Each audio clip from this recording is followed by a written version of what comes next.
Grabe. Sobra na, no? Sobra na. Hindi ko alam guys kung yung mga kakampings lang ba at mga katulad naming supporters ni President Marcos ang nakatira sa bansang Pilipinas. Kung kaya't kami po ay apektado. Kung kaya't kami po ay nasasaktan. Every time na binubuli po ang kapwa natin, mamamayang Pilipino, doon mismo sa pagmamay-ari natin sa teritoryo natin sa West Philippine Sea. Hindi ko alam kung kami lang ba at yung mga kakampings ang nakatira sa Pilipinas, kung kaya't kami lang po ang nasasaktan sa ginagawang pambubuli ng China sa mga kapwa natin Pilipino. Ako guys comment nga din kayo kung napapansin nyo din to. Meron ba kayong mga nakikitang Duterte supporters or Kibuloy supporters na kahit minsan, 'di ba, kahit once in a blue moon, na nagko-comment sa ginagawang panghaharas again and again and again. Kahit man lang magpakita ng care. 'Di ba? Pansin nyo, may nakikita ba kayong nagko-comment na yung mga DDS or mga pro-Kibuloy supporters meron pong care sa ginagawang harassment ng China sa ating mga kapwa Pilipino? Meron ba kayong napapansin guys? Mga tahimik. Nakakabingi po guys ang kanilang katahimikan. Pilipino din naman kayo. 'Di ba? Pilipino din naman kayo na sa mismong teritoryo ng Pilipinas nakatira. Pilipino din kayo. Grabe. Tapos nakakabingi guys yung kanilang katahimikan. Alam niyo kung anong nangyari kahapon? Nag-resupply mission yung barko natin, Oneida May 1, Oneida May 2, if I'm not mistaken. Ang nangyari guys, magre-resupply sila doon sa BRP Sierra Madre natin. Alam niyo yung nangyari? Mantakin mo, ano na naman tayo guys, winaterkano na naman tayo guys. And for sure ako, meron na naman pong nasaktan na mga Navy, na mga nag-resupply mission doon po sa BRP Sierra Madre. Napakadelikado po guys ng kanilang ginawa. Panoodin nyo tong video na to Kung kaya't, siguro guys, kung napuno ng tubig yung barko, siguro nalunod to. 'Di ba? Panood ko sa inyo Binomba na naman po kasi tayo guys. Ang problema dito, binomba na nga tayo, nakakabingi pa ang katahimikan ng mga DDS, kahit man lang magprotesta or bumoses. 'Di ba? Sa diplomatikong pamamaraan, at least nakatulong tayo. Wala Nakakabingi ang kanilang katahimikan. Tingnan nyo tong video na to. Panood ko sa inyo.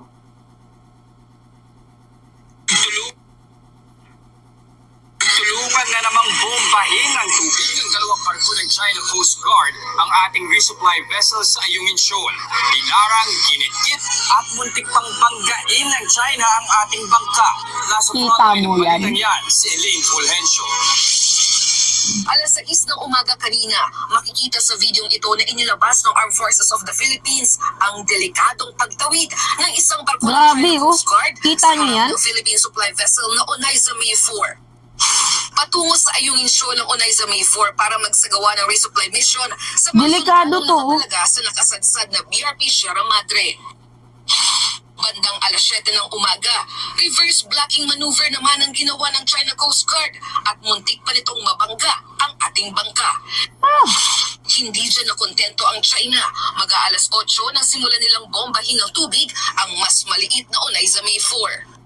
Pilit umiwas ang ating bangka pero binuntutan pa rin ito ng China habang patuloy ang pambobomba nila ng tubig. Grabe Hanggang sa malapitan ng inatake ng water cannon ng ating resupply boat. Grabe.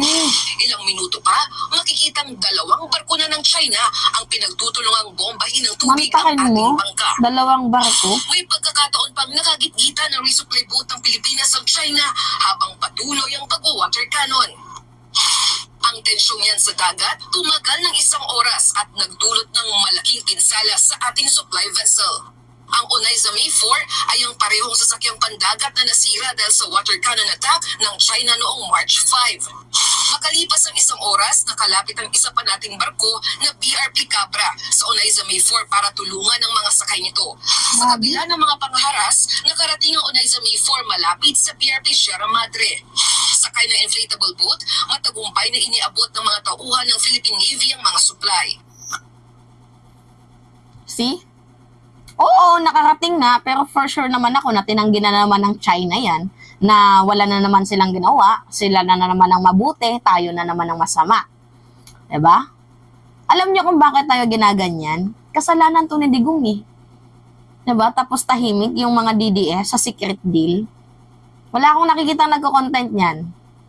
Kasi hindi nila kayang i-debunk. Diba? China na mismo yung naglaglag sa kanila eh. Ano yung nangyari? Ni-reveal ng mga Chekwa itong deal ni former President Duterte sa kanila. Yan po yung hugot nila eh. Yan yung barahan nila na ginagamit sa atin. Every time na wina-water cannon tayo, binabangga yung BRP, binabangga yung mga resupply mission natin, yung Philippine Coast Guard, BFAR vessels natin. Yan yung barahan nila, yan yung atake nila eh. 'Di ba? Every time na inaano tayo, wina-water cannon tayo, wala tayong karapatang magreklamo kasi in the first place, may kasunduan pala sila. Kumbaga sa madaling sabi, antay na lang na mabulok ang BRP tapos wala na, kanila na 'yun. 'Di ba? Patahimik sa issue. Alam nyo din kung bakit alam ng mga Chekwa yung dadaanan natin? Kasi yung 36 yung 36 Philippine Coast Guard auxiliaries, 'di ba, yung mga spy, pinapasok. Tapos ngayon, tatahimik ninyo. Pilipino din kayo, huy. 'Di ba? Tingnan niyo yung pagiging aggressive nila sa atin.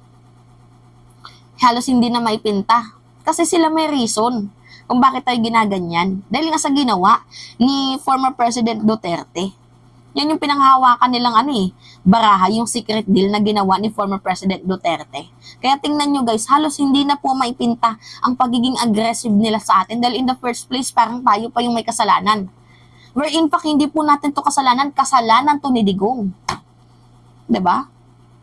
So ngayon, natanong dito, mga kakamping lang ba at mga loyalista ang nakatira sa bansang Pilipinas?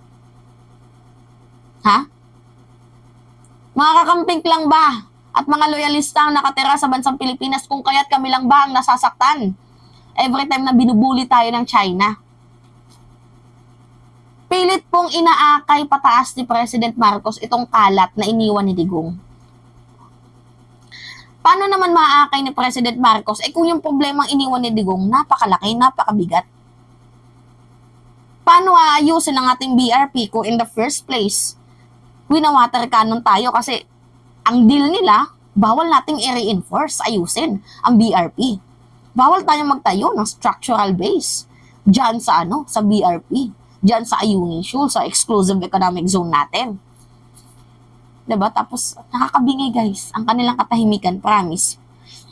Parang ako yung tipo ng yung tipo ng babae na hindi ka lang babae. Diba? Kung may boses ka, bumoses tayo guys. Diyan na nga lang tayo, diyan na nga lang tayo magbabawi sa demokratikong pamamaraan, hindi pa kayo makatulong. 'Di ba? Kung wala din naman kayong mayaambag, katulad ni Robin Padilla, satsat ng satsat, wala namang laman ng ang utak, huwag na kayo magsalita. Grabe to. Wala man na ako nakikita mga defenders. Kahit ni isa, wala akong nakikita mga defenders ni Digong at ni Kibuloy ukol dito na nagsasalita sa West Philippine Sea. Even si Vice President Sara Duterte, wala. Wala talaga. Sir, okay naman, tayo pa yung sinisisi. 'Di ba? Tayo daw yung gumagawa ng dangerous maneuvers. Kasi yung batas daw sa sa kalsada parang batas daw sa dagat kasi nag-aral daw siya ng Admiral Law, if I'm not mistaken. Meron daw siyang alam about sa international laws.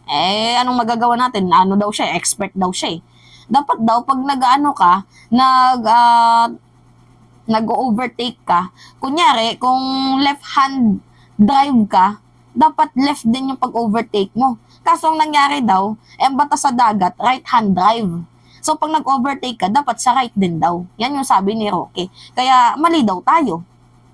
Ko ba dito? Ba't ba siya dito nakatira sa bansang Pilipinas? Kung yung Pilipinas, dinadown niya, di sana, nag-transfer na lang siya sa China. Diba? Wala talaga tayong maasahan dito sa kanila. Sama lang ng loob ang binibigay sa atin. Anyway, it's me again guys, si Mima Alicia at nagbabalik ulit para sa ating panibagong video.